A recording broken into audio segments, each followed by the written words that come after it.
I'm not going to go into the history of Halloween because, well, you could Google it, Google, and figure out whatever you want to figure out. But my history of Halloween is simple. You get candy.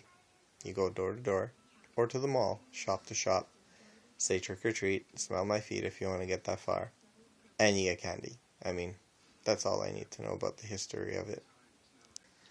So Halloween has come and gone, and I gotta tell you the best part about it, well, besides the dressing up, besides the going to Halloween parties, besides the trick-or-treating, which obviously I'm too old to go to now, or am I? Because here's the beautiful thing about trick-or-treating, or actually should I say being an educator, I could trick-or-treat November 1st. Yeah, that's right, and that's without a costume. I mean, I can take my little baggie, go see my students in the hallway, and just kind of say trick-or-treat, and yeah, for the most part, I get some treats. Started this with a colleague of mine a few years ago, and our door had a window right beside it. So, I mean, after school, when we put all our candies on the desk, we lay them on the desk, should I say. There was a bunch of kids watching through the window, and we just kind of divided it up as we would have when we were little kids. So this time around, though, I just grabbed the candy. Well, I mean, nicely, of course, after saying trick or treat.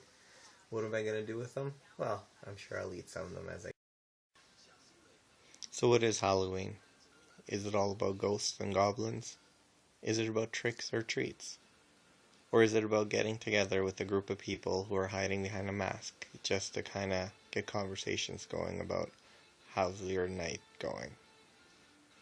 The idea of the jack-o'-lantern and pumpkin carving is derived from Irish folklore. Despite the different variations, the basis of all the mythical stories center around an Irishman named Stingy Jack, who played tricks on everyone, including the devil.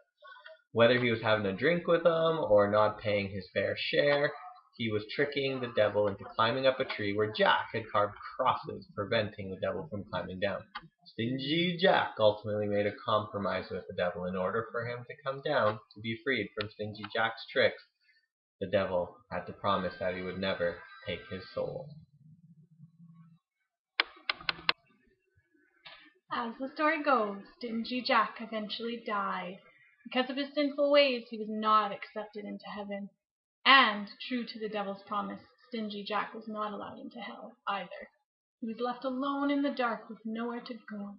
The devil then gave an ember with eternal flames from hell to walk with. He carved a turnip and placed the light inside of it to help him as he wandered through the darkness for eternity. As the story continued to be told throughout history, people began carving scary faces and characters on different vegetables, holding burning coals for protection against the dark spirits, just like Stingy Jack. After people started coming to America, pumpkins were discovered easier to carve and candles were placed cold. Still, the tradition of the jack-o'-lantern continued. Which leads me to the final part of this. You've learned the history of jack-o'-lanterns, and I want to show you a few pictures. Yep, a few pictures.